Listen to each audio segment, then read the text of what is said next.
Let's be serious. If things continue as they are, Trump will be the GOP nominee for president, and the barely warm body of Joe Biden will take the presidency. I don't like it. 2/3 of Republican voters don't like it, and the entirety of the left doesn't like it.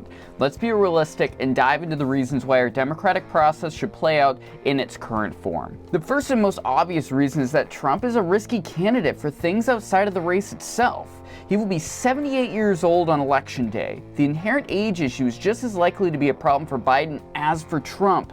I understand the virility between the two is incomparable, but the stats are the stats with people hitting 80 years old. Add in the countless criminal indictments that I can't be bothered to break down, and you would have to be mad to think there isn't a major risk for the GOP ticket. You don't want to end up with the equivalent of Kamala Harris running on the GOP side. The second is that a portion of this crew will turn out to be part of a potential Trump administration. Consider the GOP debate as a strange pageant show where you pray the swimsuit portion of the program suffers from something catastrophic before old Christie shows some thigh in an ill-fitting Speedo.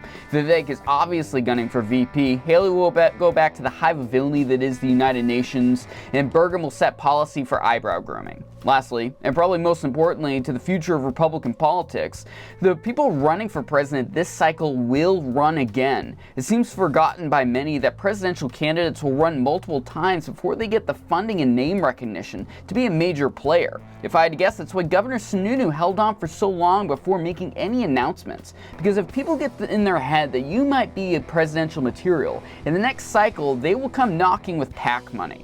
With a young group of players like DeSantis and Vivek making it to the debate stage, there's a solid chance of finally seeing some new blood on the conservative side of politics, and I'm excited for it.